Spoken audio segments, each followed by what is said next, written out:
जो मेरी मंजिल हो जाती है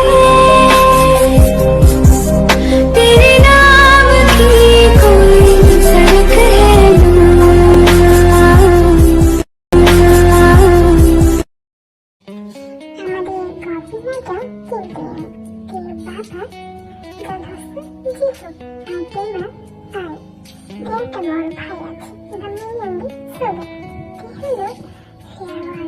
রাজকন্যা আর সুগা হলো সেই ওয়ার্ল্ডের রাজপুত্র।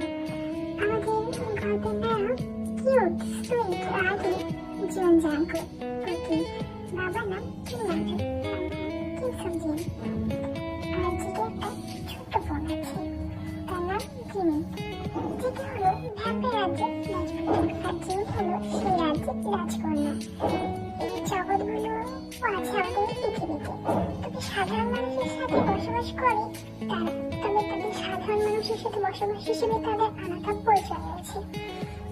তো সেটা তোমার গল্পে জানতে পারবে। চলো ফিরে যাওয়া যাক গল্পে।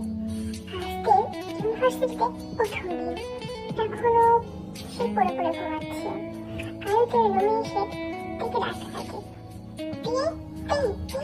উঠ বলছি, কয়টা বাজে? তো খেয়াল আছে আগে তো ভার্সিটিতে প্রথম দিন। কে বলে, উফ মা, ডিস্টার্ব করো না প্লিজ, আরেকটু ঘুমাতে দাও প্লিজ, লক্ষ্মী মা। আয়ু, এই যে আমার মহারানী, আপনি যদি এখন না ওঠেন তাহলে আমি আপনার হাতের বিস্কুট নিয়ে নেব বলে দিচ্ছি। যেহেতু একজন পড়ি তাই তার কাছে সবসময় একটা বিস্কুট থাকে, আর এই বিস্কুটটি তার সকল মায়ের শক্তির অধিকারী হয়। এই বিস্কুটটির একটা কাহিনী আছে, সেটা তোমরা পরে গল্পের মধ্যে জানতে পারবে। তবে এটা জেনে রাখো যে এই ব্রেসলেটটা শুরুতে মায়ের পেয়েছি তার মায়ের শক্তির জন্য। বাকিদের কাছে আছে জাদু শক্তি। এইবার তো ভয় পেয়ে উঠে বলল, এই তো এমনি বলেছি মা, আমি তো এখন উঠে গেছি। আয়ু ঘড়ির দিকে তাকিয়ে বলে, 9টা বাজে আর তোর ভার্সিটি 10টায়। একটু নারী কণ্ঠে কথা বলে আর নিচে চলে গেল। তুই মনে বলছি আজকে তুই শেষ ডে, জিমিন তো তোকে মেরেই ফেলবে। এসব ভাবতে ভাবতে তুই তাড়াতাড়ি ফ্রেশ হয়ে নিচে চলে যাবে। আয়ু, কি হয়েছে কি? তুমি আমার মেয়েটিকে বকছো কেন? আমার প্রিন্সেসটা না একটু বেশি ঘুমিয়েছে, তাতে কি হয়েছে? সুগা বলে, বাবা দেব একজন ফেয়ার, কিন্তু আমরা তো মানুষের সাথে বসবাস করি, তাই তোমার রাগ করেছি। এখানে তো সব কাজের নিয়মে চলে, তোমার রাজ্যের নিয়ম নয়। আর বলে, তোর বাবাকে সেটা খেয়াল আছে নাকি? তোর বাবা তো শুরু পারে সারাদিন মেয়ে আর বাপ পেটে মিলে আমাকে চাপাতে। নিচে নেমে এসে বলে, আমার তাদের খেতে দাও, তাদের খেতে দাও, প্লিজ আমাকে দিলে আমি দেরি হয়ে যাবে। আর বলে, সুগা সোজাবে। সুগা বলে, মা আমি পেটনিকে আমার সাথে কিছুতেই নিয়ে যাবো না। একটা ভেঙচি কেটে বলে, এই বিলে, এই তোর না পড়ি না হয় বিলে হওয়া উচিত ছিল। আমি তো জানি তুই আমাকে তোর সাথে তোর গাড়িতে নিয়ে যাবি না, তোর গাড়িতে গেলে তোর নিয়ে ফেলতে কষ্ট হবে। আফটার অল আমি তো অনেক সুন্দর, তাই না? সুগা বলে, তুই আর সুন্দর কোনো প্রশ্নই ওঠে না। তুই তো সবাইকে শুধু তোর মায়া জানা আটকায়, নাহলে তো তোর মতন পেটনিকে কেউ সুন্দরী বলবে না। এই বলে সুগা চলে যায় তার ভার্সিটিতে। এদিকে জিমিন বলছে, লিসা তুই আসছি না কেন রে? বল, কেন বলতো? লিসা একটু হেসে বলে, আমাদের মায়াবিনী কন্যা এখনো পরে ঘুমাচ্ছে, গিয়ে দেখ। সবিন বলে, তুই আর কোনোদিনই কি ভালো হবে না রে? আজ আমাদের ভার্সিটিতে প্রথম দিন, কোথায় ভাবলাম সবাই মিলে একসাথে ভার্সিটিতে মজা করবো আর ঘুরবো, তা না।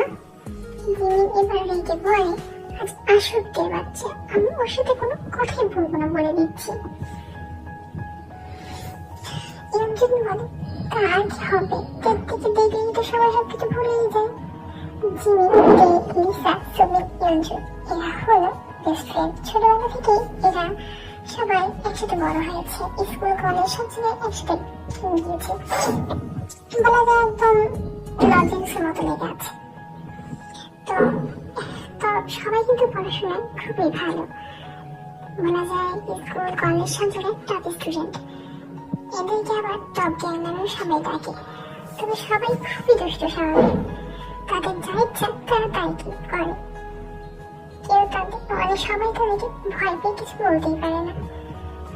তে তাড়াতাড়ি খেয়ে পরিরূপে সেজে ভার্সিটিতে চলে যায়। ভার্সিটির একটু আগে গিয়ে একটা ফাঁকা স্থানে নেমে পড়ে। সে তার মায়ের পাওয়ার দিয়ে ম্যাজিক্যাল পাওয়ার দিয়ে ওখানে চলে যায়। ভার্সিটিতে ঢুকতে তখনই আমাদের হিরো জিওন জাঙ্কুকে এন্ট্রি হয়। সেটা বাইক নিয়ে চলে আসছিল। জাঙ্কুক এত জোরে বাইক চালাচ্ছিল যে তের সাথে ধাক্কা খেয়ে দুইজনই পড়ে যায়। এতে ভার্সিটির সবাই ওদেরকে ঘিরে হয়।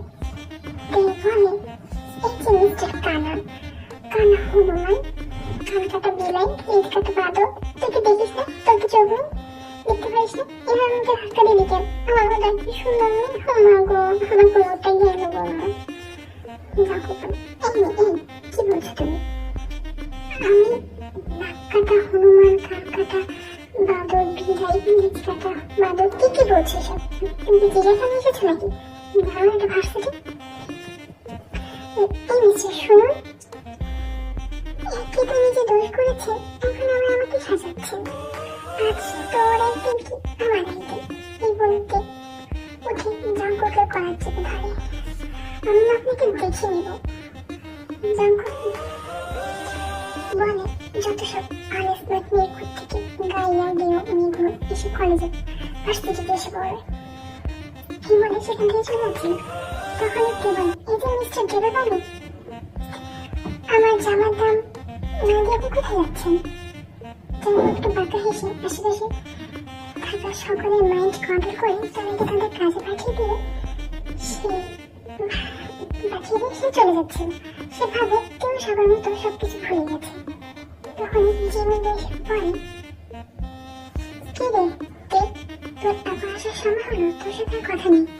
তে জিমির কোনো কথা কান না দিয়ে জাঙ্কুককে গিয়ে পড়ে, এই যে মিস্টার ডেলাভারি কোথায় যাচ্ছে?